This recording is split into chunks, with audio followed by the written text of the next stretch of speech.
All right, you guys, good morning and a very, very happy welcome. Everybody who's here live today, everybody who's going to watch this later.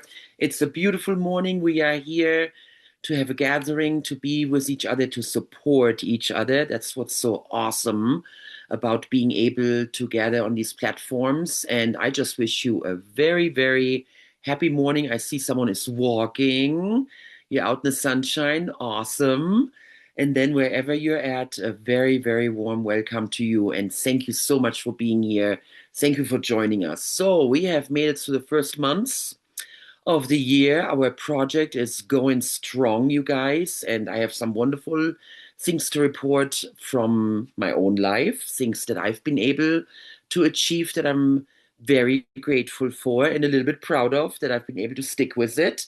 And then I've heard some awesome stories from you guys as well. So I want you to know that this is going out to the community. So use your discernment if you want to share, if you want your face on camera. You can do whatever you want. This is about you having the best time and just getting the most out of it. That is my intent for today. And I just want to reiterate a few things. Hope that you get some insights, that you get some interesting resources that are going to help you in your own journey. So, one of the things that is really on my heart and I think about a lot is this idea of how many people never get started with their goals and how many people give up in the first 30 days. Those first 30 days are absolutely crucial when it comes to the goals that we're setting for ourselves. And the statistics, which of course is just an average, it shows us what the general consensus is, says that 85% of people never make it beyond the first 30 days. Now, either you are one of those 85% who didn't make it through the first 30 days, and you're now looking back on January and the goals that you set for yourself for 2026, going, yep, I stuck with it for about 7 days, or I never got started. Oh man, I made it 2 weeks. Whatever it is, I would like for you to just take stock. What are the things that you promised yourself? What are the things that you decided on that just didn't happen? There's some of that, I'm sure. I got them too. I have them too. And then there are some of them where you did stick with it. So that makes you part of the 15% who has set a goal, made a commitment to yourself, made a promise, a resolution, and then here you are and you're seeing success. You created traction, and then you create momentum. It's getting easier. It's turning into something that you're getting used to. You don't have to think about it constantly. And that's what we're going to be talking about. How do we keep that momentum going? How do we now keep that into the, let's make it 60 days, let's make it 90 days, and then 180 days, half a year of being able to do a new behavior, to think in a new way, to be in a new way, that it sticks and that it's not just another one of those things that you've put on the back burner and using language like, oh, I wished I would have, I should have, why didn't I stick with it? I just don't have it, what it takes, and those kind of things. So today is about taking whatever you haven't been able to accomplish and start setting into motion and the things that you have been able to put into motion and really create that momentum so that you can go into that next phase. Because what you're doing is you are creating the neurology, you are creating the wiring in your brain that supports the new behavior. And because our boot camp was to reset, to declutter, and to let go, I'm going to use organizing and decluttering our physical space as the example today. And then there's, of course, also mental decluttering, physical decluttering in the behaviors, the patterns that we want to let go of, as well as patterns that we want to bring in, and emotional decluttering. And there are some of the goals that I've been after for a while. decluttering worry. And that is a topic that came up yesterday again. I had several conversations, and that idea of I'm worrying about the future. I'm worrying about where my life is going to go in the next 5, 10, 15 years. I am afraid of what's going on in the world. I can't handle all the stress that we're having in our society, in the world at large. So that is something that you can deal with those strategies that I've been sharing with you all months.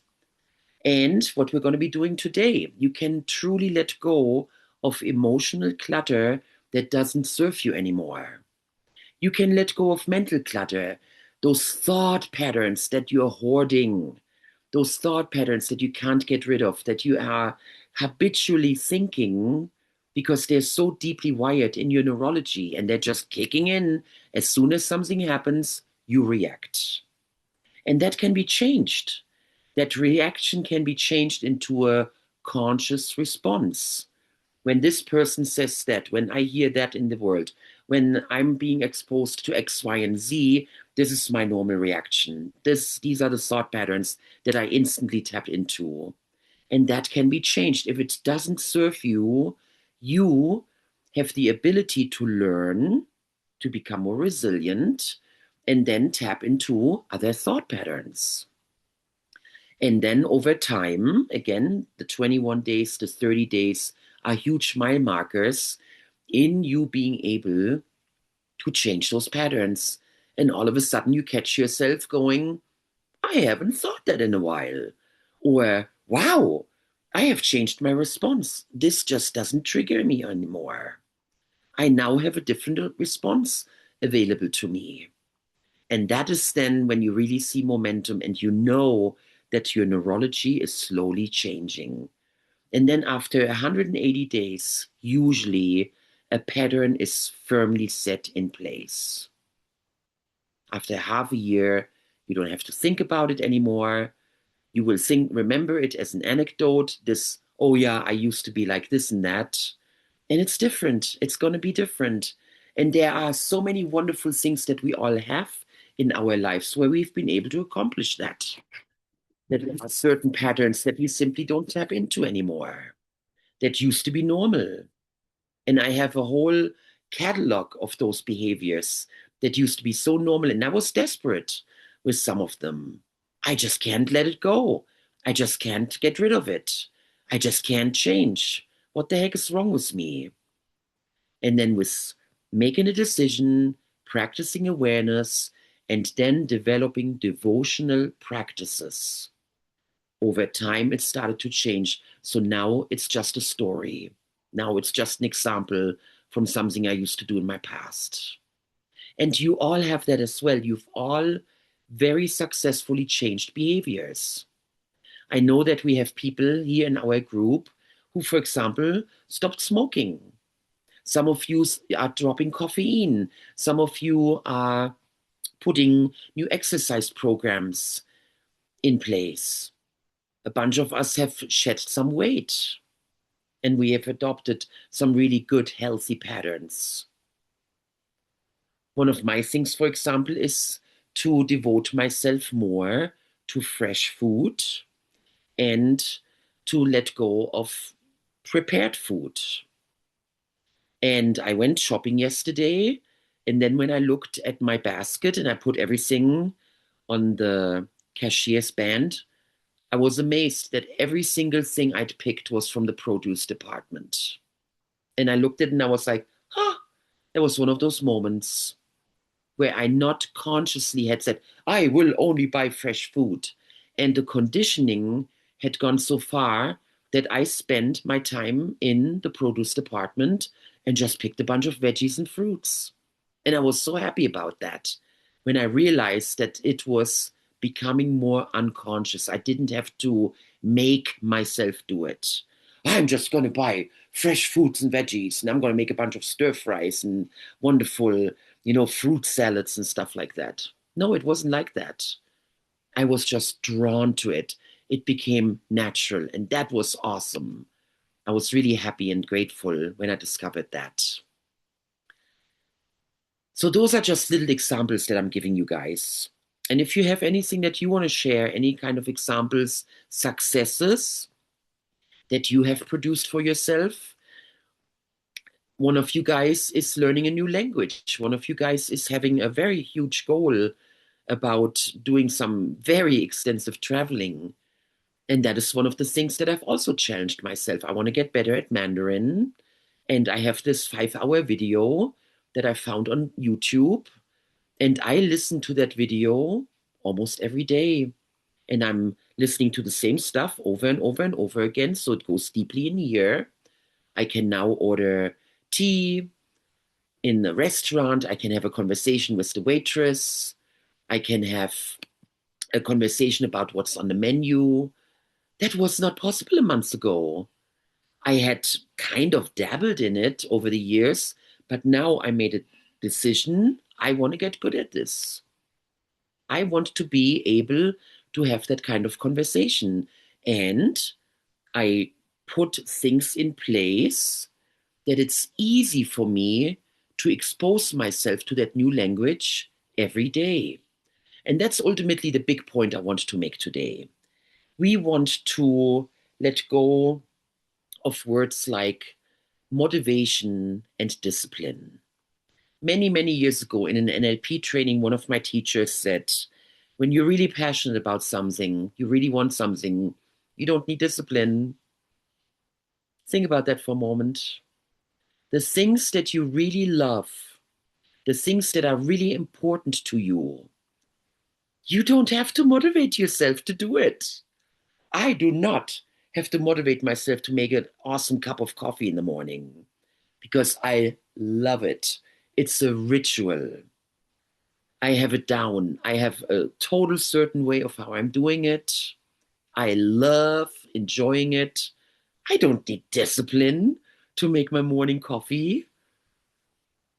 Or you are walking right now. I'm sure that that's one of those things that you absolutely love. And you're just bundling yourself up, and there you are. Bam, your shoes are right there. You know exactly how it's done. You have that internal drive to do it.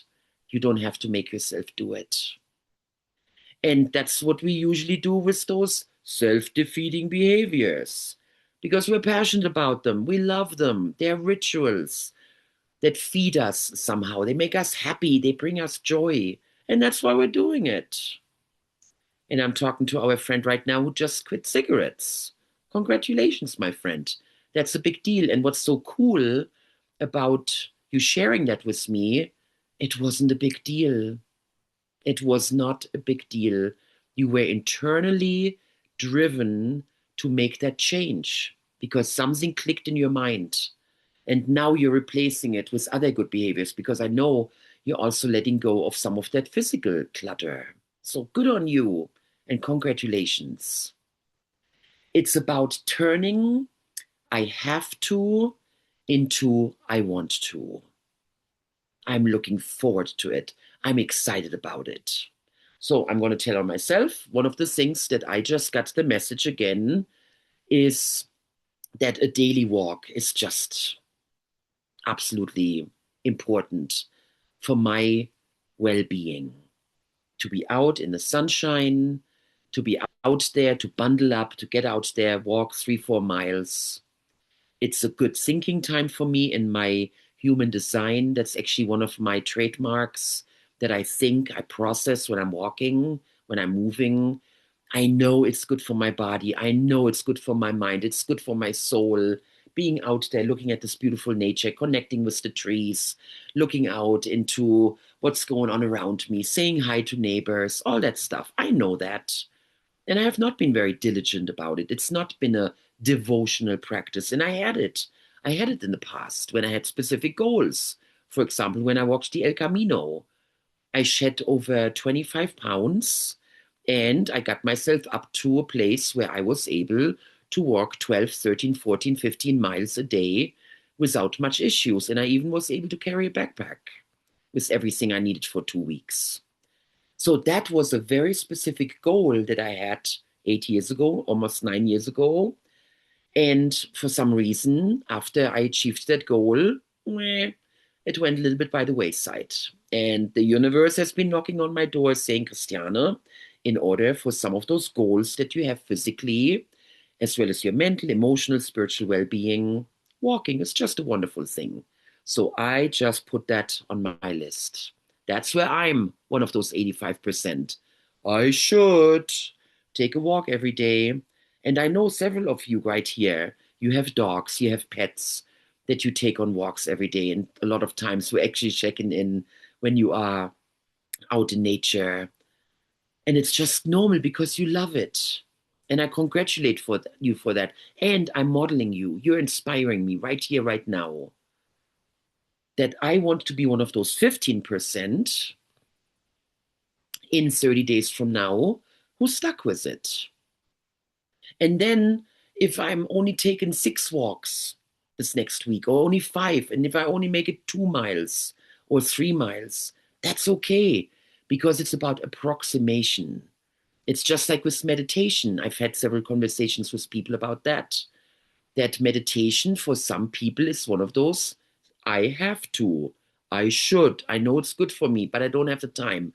I don't have the discipline. It's hard for me to sit that long, whatever that is.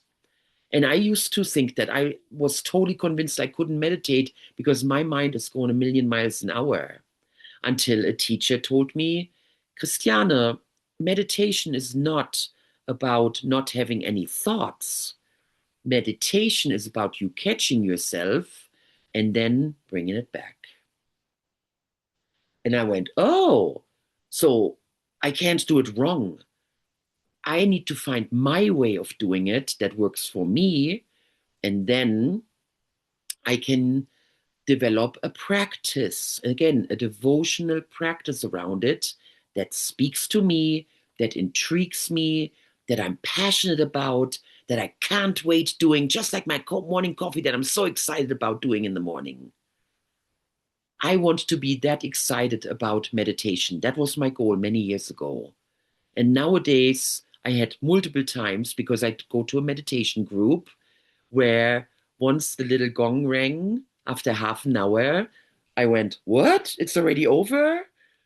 And I remember those first times when we stretched it from 20 to 30 minutes. Oh my goodness, I used to get so antsy after about 10, 15 minutes. And I would start blinking and kind of checking my phone, or I would glance at the clock. I remember those days. That's like 4 or 5 years ago when I started stretching my window of meditation. And now I can sit there for half an hour and I go into my dream world. I do mantras. I run songs in my head. I do breathing exercises, whatever it feels like for that day. I do guided visualizations with myself, whatever I feel like for that day. And then, oh, it's already over. Oh my goodness. So those are those practices that we can learn. It is a learned skill to be passionate about something. And then you can take the passions that you already have in your life, the things that you're absolutely devoted to, that nobody has to make you do, and you map it over into the things that you still consider tasks, the have tos, the things that are on your discipline list.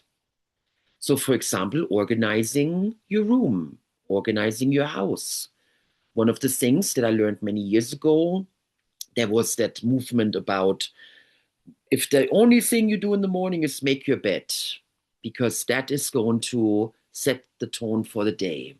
By making our bed, we are making a declaration to the universe. And then everything flows from there. And that's one of the first things I do in the morning. I arrange my physical space so that when I walk into my rooms, it just feels wonderful. And there is this accomplishment early in the morning. Hey, I have a nice, clean space for me to create. My desk is total chaos throughout the day because I have multiple places where I put stuff. I work on multiple projects. And therefore, I've conditioned myself that whatever project I'm working on for this next time block, everything else is in this cute little box that I have sitting there. I love this whole global theme, and my desk looks like, and it's called the old Hemingway desk, and I absolutely love it because I look like it's 100 years old, and it has a beautiful world map on it. And I found this really awesome box in a thrift shop that fits perfectly, and it's just big enough for a piece of paper that size. And I put all my different projects in that box cleanly. I have my water. I got my sand picture because I love that, to have that visual stimulation of the sand trickling down. And then my desk is clean. And then I just have my computer on it with the paperwork that is pertinent to the project I'm currently doing. And then throughout the course of the day, I move things around, and then I have a couple of paper stacks on the floor, and this is some errands I'm doing, so that gets a stack. And by the time that I close out my business for the day, everything is put back, and right now my desk is completely clean, and everything is back in the little box, because that gives me emotional peace. It gives me mental peace. It gives me clarity. It gives me a clean starting point. It helps me to time block myself. And then I don't run myself crazy, which I used to do. Oh, I need to do this. Oh, I should do that. Oh my goodness, there's all these emails. Oh my goodness, there's all of that. No, I let go of that, because that's clutter too. That I'm overwhelming myself mentally and emotionally by having that ongoing list in my head of all the stuff that I promised myself doing, just like that task list that I write myself every day. And it's always a good day when I make that list in the evening, because then everything is out of my head in the box. I turn the business me off, and then I get to be totally present with my family, or making the food, or enjoying a movie, or doing some research, or playing a game, or journaling, whatever it is that I'm choosing to do in my off hours. And I'm not dragging my business around with me. And a lot of you are self employed, so you know exactly what I'm talking about. That ability to just go click, it's done. I used to be a banker. And when I would walk home on Friday evening, I didn't think about my job until it was Monday morning and it was time to get dressed again. And I totally enjoyed my weekend. Never thought about it.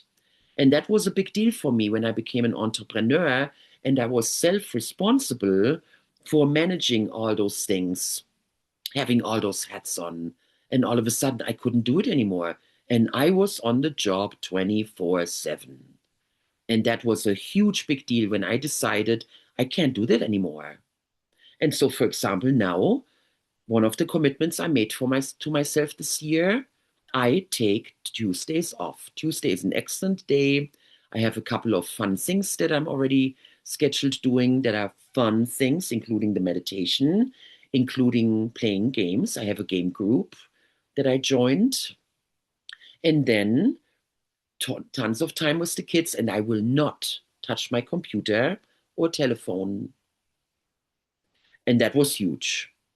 And then the first 2 weeks, I realized I was still, I'm just going to check social media real quick. Or, oh no, there was this email that I promised I would do. No. After the second week, it got easier. And then a couple of days ago, when it was Tuesday, I didn't even bring my phone. I didn't even have my phone with me the whole day. I was like, yeah, that's right. It's sitting at home. So it can be done. And it is, again, turning it from the I have to into I want to, I get to. I allow myself, I deserve it. I'm passionate about it. This is awesome. This is easy. This is fun. And when you look at your room and you are having a couple of boxes that you want to clean out, or there is this closet that you're just kind of shoving everything in and you're closing the door, or it's just your general layout in your house that you would like to simplify a little bit, then I would like to encourage you today to walk away with that idea that when you look at that stuff, you go into a, I get to do this. This is a sign of self care. This is how I'm treating myself. Well, I deserve it. I deserve a beautiful, clean, organized space so that I can express my creativity, so that I can have a beautiful workplace, so that I can have a beautiful place for my family, so that I have a beautiful place to express myself and to just live my day. I would like for you to really think about that right now because that makes it very tangible. Is there a closet? Is there the attic, the basement, the garage, the drawer? Who came up with that word junk drawer? In Germany, it's the office drawer. It's not a junk drawer, so no, let that go. Find a cute way to express it to yourself. And yeah, we have an office drawer in our kitchen where there is the screwdrivers and all the pencils and the markers and the ruler and the tape and all that stuff. That's not junk. That is stuff that we happen to keep in the kitchen because when you want to take a note or you need some scotch tape or whatever it is, that doesn't belong with the silverware. So it's the office drawer. And you would laugh when you see how, yeah, I go on the very OCD side when it comes to organizing drawers. I love little boxes.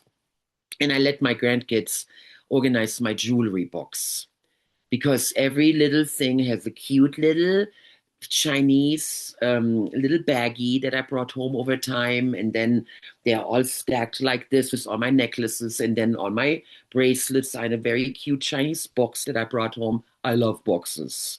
And if you have a tough time organizing stuff, get yourself some boxes and it's wonderful. I used to start with Kleenex boxes and I would actually make art out of them and I make them really beautiful and then they stick really awesome. And that's how I started with my craft storage. And my craft storage, it's impeccable. And I tell my grandkids 3 times a day, clean up after yourself. When they draw and they have a beautiful big box with markers and then they know exactly where their paper stack is and they each have a box where all their projects are in and I walk by the desk outside with the crafts desk and I just call. I'm like, hey guys, time to clean up your projects. And they're getting better at it. I can tell the older kids are already getting used to when I'm done with my paper, this is where the art goes, this is where the old paper goes, this is where the markers go. And I know I'm going to have them within the next couple of months, that it's just going to be normal for them that when they are done with a project, that everything goes back in its place, because then you have a clean slate for your next project. So think about that for your arrangements in your house. The same with your kitchen. There's nothing that gives me more joy than when I walk into my kitchen and I see that the counters are clear, they are clean, and then I can take out my cutting board. I know where my knife is, my favorite knife, and I start chopping. Easiest thing in the world. Versus coming into my kitchen, and first of all, I have to clean it up. And that's why we had a rule when Sean and I lived together and the kids were young that dishes are done in the evening. We go to bed with a clean kitchen, so we get up with a clean kitchen, and then we can start our morning projects. So think about that, how that all sits with you and how you handle it. What are your patterns that you kind of drifted into? Do you always throw your clothes on the floor? Do you put your shoes away when you come home? Do you just throw your backpack in your living room? Or does everything have a designated space? And that's actually one of those feng shui principles that I love so much. Everything has a spot. The keys go here, backpack goes here, purse lives here. I can just look at my office closet right now. Everything has a spot. Makes me happy. I love to be organized. I love to have a clean car. I love to have a clean house. I love to have a clean garage. I know exactly where everything is in the few shelves that I occupy in the living scenario that I'm in because I'm living with a big family. And I have my space that nobody gets to mess with because I need to be able to have access to it. I know exactly what my suitcases entail. And it's just, I know that sounds so OCD right now. And it makes me happy. I'm passionate about it. I'm passionate about when the time of the season change comes to go, yay, it's time to get my summer clothes out. And then I put my scarves the big heavy scarves and my hats and all that kind of stuff in suitcases because I don't want to see it during the summertime. And then vice versa when it comes time to switch it again. And that gives me joy and happiness. It's like a closure. It's just like when I'm cleaning my desk in the evening. I love clean slates because that means I have a clean slate in my head as well. So, however that speaks to you guys right now, however that is associated to you right now in your own way of keeping a nice, clean mindset, a clean emotional framework, a clean physical framework for yourself that then allows you to fully express yourself every single day. And it gives me joy every time I walk into my bedroom and I see that the bed is made. And I have, for example, this is one of my favorite things that Max gave me, my Egyptian pillow. So I have these things that I just love that are part of my decoration and that are so important. Like Grayson, he brought me this beautiful, beautiful, it's a tarot card of the magician. And he's like, hey, does this speak to you right now? And I'm like, oh, dude, you have no idea. This so speaks to me. This is so my archetype. And he gave that to me as a gift. So now it's hanging right here. And it makes me so happy to just walk in and see that kind of stuff and see also the cleanliness and the space because it gives me space versus having a bunch of stuff stacked around and way too much decoration, way too much furniture. No, I've always been a minimalist. And I love having that clarity, having that cleanliness. So map that over into your own experience and how that speaks to you. And I just used physical examples right now because, again, resetting, decluttering, letting go was the theme for this boot camp. And it's an easy one because you have tangible results. It's a little bit easier to measure than mental shifts, the worry thoughts, the negative spiral, obsessing about certain things in our minds, or having certain emotions that drain us, that don't feed us. Judgment is one of those things that I've been so diligent about letting go of. I'm doing a lot more, huh, it's none of my business. Huh, it's interesting how they do it. Okay, whatever. That's what I'm practicing. To not sit there and go, why are you driving this way? Why are you acting this way? Why is this important to you? I really have been conditioning myself to not go there anymore because it's just not nice.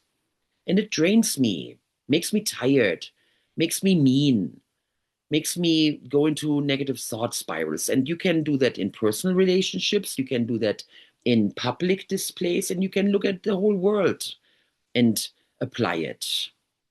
To just let other people do what they're doing, and they must have a good reason for how they're driving. Oh my goodness, I used to drive myself crazy in traffic. Why are you going 5 miles under the speed limit? Well, who knows what their reason was? And good, guess what? Nowadays, I'm that person that I catch myself all of a sudden on Highway 89. I'm looking at this beautiful tree or whatever, and I'm like, oops, I'm just going 60 in the 65. Oh, that's how that happens. Sorry, sorry. So yeah, just letting go of that judgment to immediately go into criticizing and judging. That's one of those things that I've been really putting my intention on to get even better at it and just be chill, be peaceful. Ah, you do you, I do me. I'm cool with what you're doing. You must have a reason for it. That is the thought that now comes much, much easier than, I can't believe you're doing it like that. Oh my goodness, why am I thinking of Costco right now? One of my pet peeves. How people, just blocking the aisles. I don't know if that's something that you guys get. Gets me, I admit it. So that's one of those thought patterns I would like to still work on. Then I'm just like, ha ha ha, I have enough time. No big deal. We're all here together having fun at Costco. Yeah, that's a good one. That's actually for real. Or people putting their cards back and just kind of shoving it in. And why can't you just stack it nicely? Oh my God, that's hilarious. That just came up. So, yeah, that's one of those I'm working on. So, turning that into a passion. So now I can use it as an example because it's real. That it's like, so the next time I'm encountering someone in the grocery store and they're blocking the aisle, then I'm just going to be like, it's one of those moments. Awareness is the number one step. Awareness. Oh, it's happening right now. Oh, this is one of those triggers. Ooh, it's one of those anchors being pushed. Oh, I'm in that situation right now. And then practice gratitude. Take a deep breath, catch yourself. It's one of those moments. And then instead of, I have to have a positive reaction here, no, I get to choose how I want to respond to this. Do I now want to get mad and be all, eh, this is for everybody. And would you please move your cart because you're blocking the way? Yeah, I used to be that person. I could be very self righteous and be like, can we please? Yeah, it's many decades ago, but I remember how that felt. And that wasn't nice for me, and that wasn't nice for them. Another example I have for that is when I had an issue on the phone about something, and I had something with my website the other day that they already promised they were going to take care of. Then they didn't. And then I got a bunch of emails again that totally negated everything that I had over the 45 minutes that I was on the phone with the one service representative who helped me. And then for some reason, it just didn't go through. So I called him again. And instead of pulling out the self righteous bee, and being all, well, we already talked about it. I really calmed myself down. I breathed heavily and deeply and was like, it's not their fault. They have nothing to do with it. And they are here to help me. And it was a beautiful conversation. And from what I understand, he fixed the issue. And I was being nice and I was being grateful. And I thanked him 3 times for taking care of the issue and for being so nice and helpful. And everybody walked away a lot happier than how it would have been 20 years ago when I went into my rage. So back to the grocery store. Now I promise myself because it makes sense. It just makes sense to be nice, to have patience. What? It's going to be 20 seconds of my life that I now get to actually practice breathing, smiling at someone, a stranger. And then they go, oh, I'm sorry. I didn't even know that I was blocking the way. And I go, oh, no worries. We have time.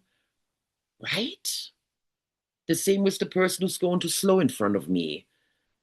What is it going to cost me in the end effect? A minute till the next town, till the next intersection? So think about those moments that upset you and think about what you would like to declutter in your thoughts, in your emotions, in your behaviors in those moments. So notice those triggers, and perhaps you already have a trigger that you can think of right now. Something that gets you easily, where it upsets you every single time, and you go into the downward spiral, and you're like, oh man.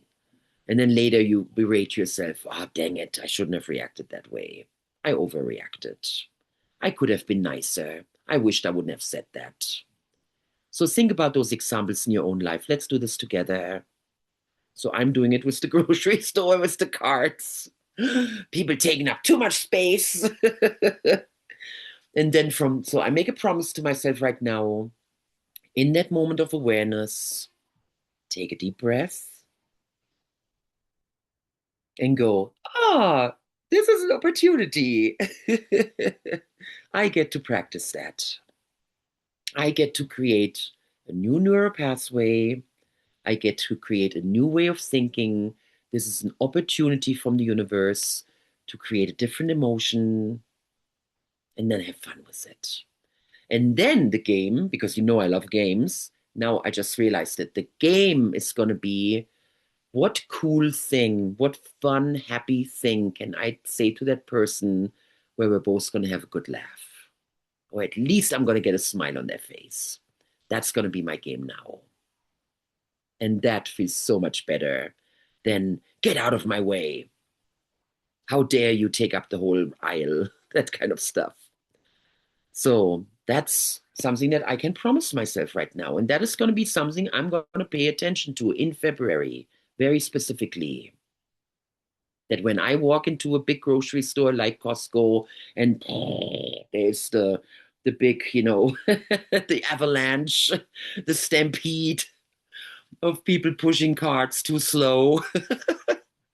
I'm just gonna laugh. I'm just gonna laugh. I promise myself I'm just gonna laugh. I'm gonna take a deep breath and I'm gonna go, yes, Christiane, this is your chance to practice some real good social behaviors of kindness in training other people to your happiness.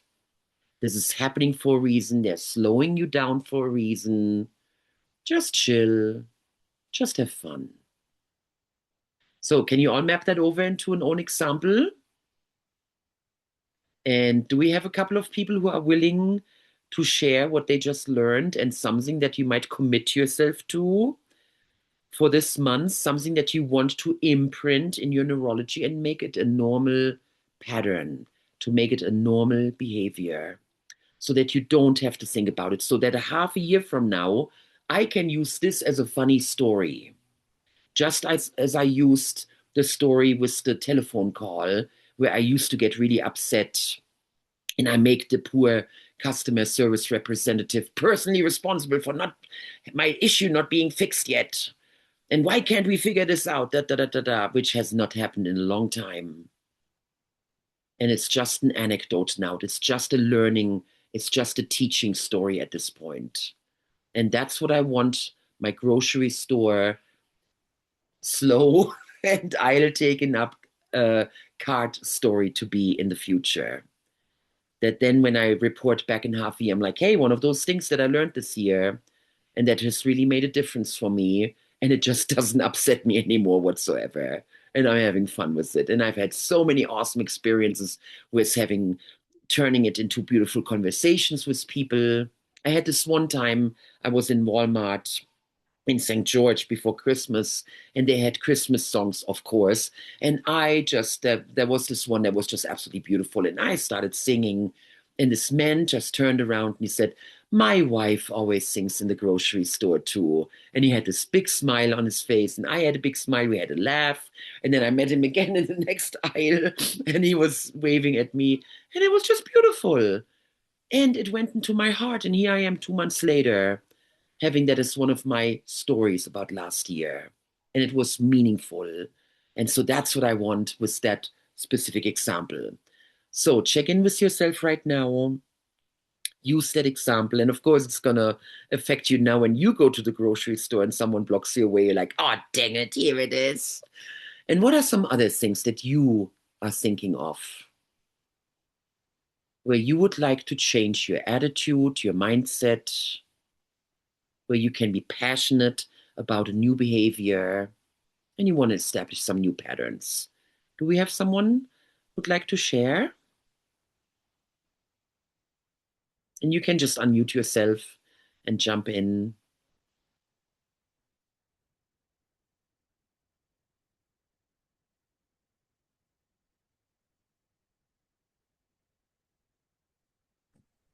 I see lips moving, but I think you're still muted. Yeah, Leslie, go for it. I didn't know if anybody else was going to jump in. Yeah, I think the moment that I'm like the most judgmental is in traffic. And I do stop myself if I'm spiraling out of control. Like, why are you doing this stupid thing, you idiot? And not calling them an idiot because it's not that, it's a behavior. And I don't want to project that onto them.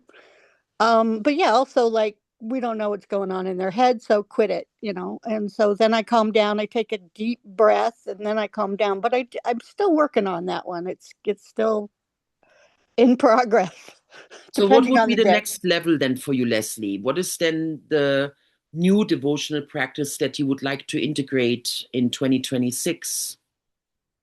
I think it's really just sort of like rather than getting angry at a behavior that is getting in your way or whatever, is to simply just wish that person a good day and move on, because then Exactly.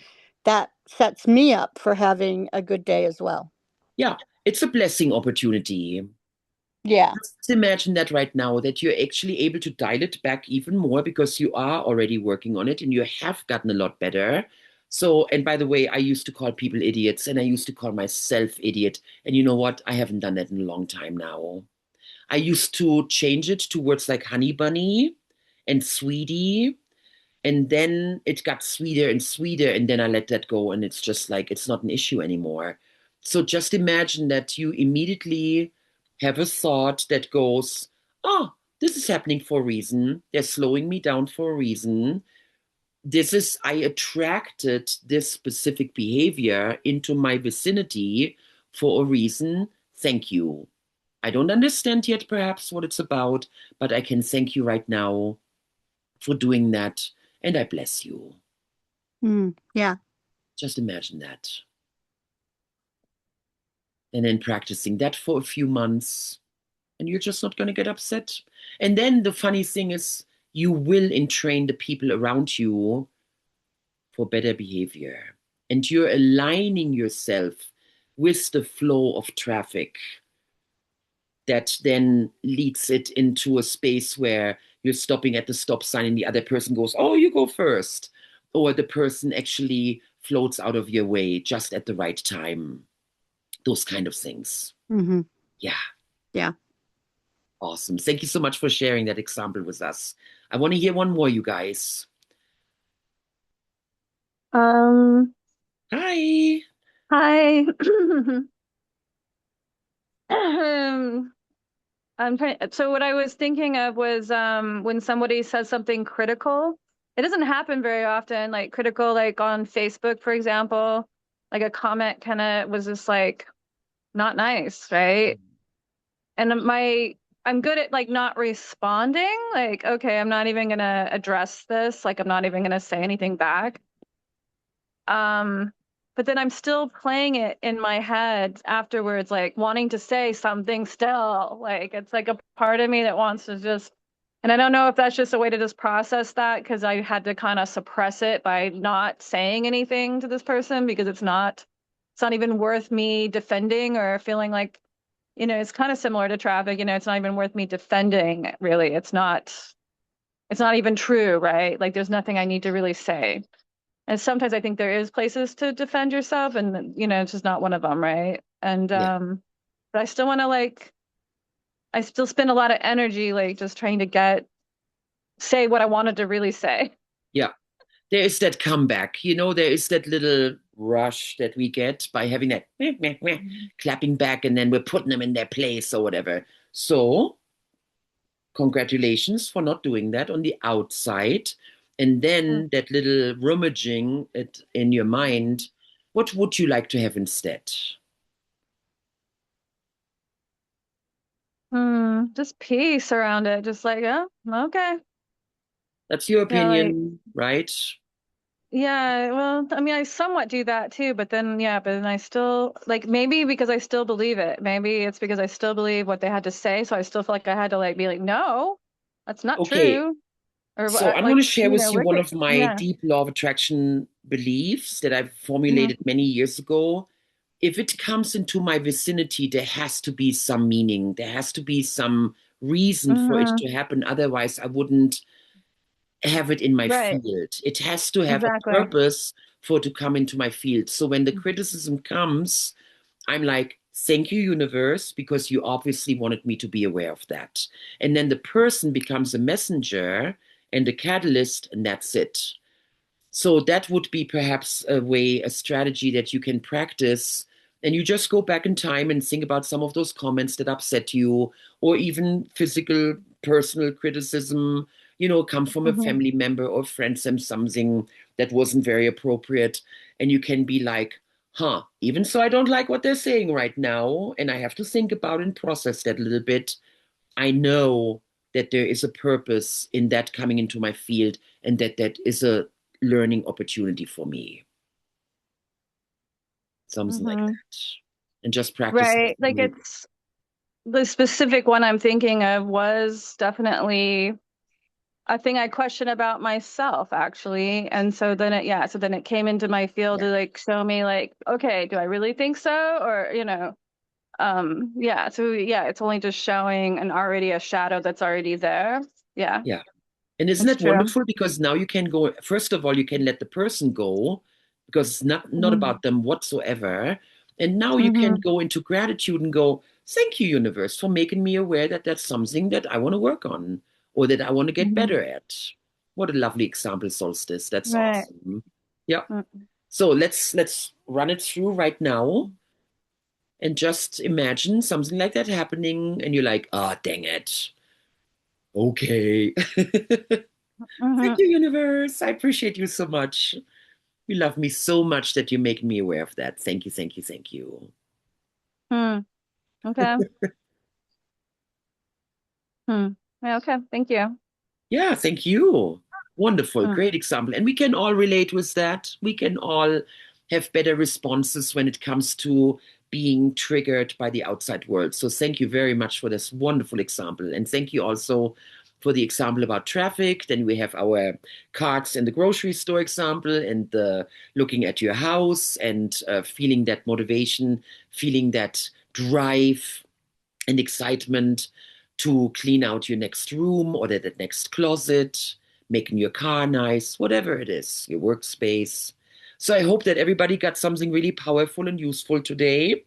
And then we're going to see each other in our group. And I believe everybody who was on the call today, thank you for this excellent showing. I'm so happy that you guys all showed up. And if you're not part of the Law of Attraction Bootcamp group, send me a quick message. But I see that everybody who is here right now is in our group. And I thank you very much for that. Thank you for showing up and for helping me to stay accountable, because you guys and knowing that I have these events going on is holding me very, very accountable.